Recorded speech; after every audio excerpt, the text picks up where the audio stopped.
Seal किया गया कमरा। शीतल हवाएं गांव के उस वीरान हवेली की खिड़कियों से टकरा रही थीं, जहां वर्षों से कोई नहीं गया था। गांव वालों का मानना था कि उस हवेली का एक कमरा जो हमेशा से सील रहा था अभिशप्त है। राघव, एक युवा इंजीनियर जो शहर से आया था, इस सब को अंधविश्वास मानता था।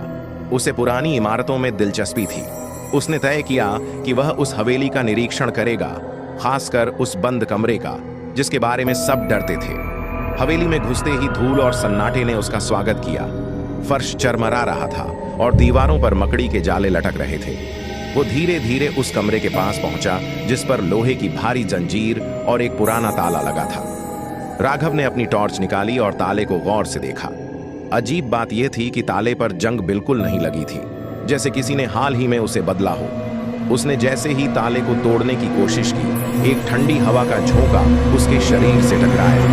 आसपास कोई खिड़की नहीं थी, लेकिन उसने ध्यान नहीं दिया और ताला तोड़ दिया। दरवाजा खुलते ही एक तेज सीलन और सड़े मांस की गंध बाहर आई। कमरा पूरी तरह अंधेरे में डूबा था। उसने टॉर्च अंदर डाली। कमरा खाली लग रहा था। बस कोने में एक पुराना झूला पड़ा था जो धीरे धीरे अपने आप हिल रहा था। अचानक झूले की आवाज बंद हो गई और फिर खट खट खट किसी के चलने की आवाजें कमरे के अंदर गूंजने लगीं। राघव की सांसें तेज हो गईं।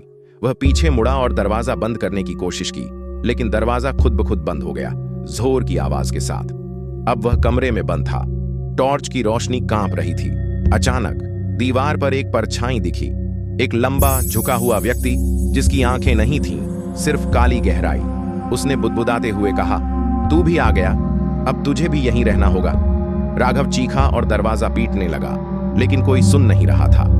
उसी क्षण हवेली के बाहर खड़े गांव वालों ने देखा कि उस कमरे की खिड़की से हल्की रोशनी आ रही है, पहली बार इतने सालों में। अगली सुबह गांव वालों ने देखा कि कमरे का दरवाजा फिर से बंद है और उस पर नया ताला लगा है। लेकिन इस बार ताले के नीचे एक चीज पड़ी थी, राघव की घड़ी, जो अब भी चल रही थी।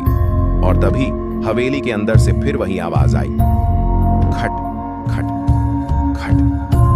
अगर आप चाहें तो इसी कहानी का कोई दूसरा एंडिंग या विस्तार भी किया जा सकता है।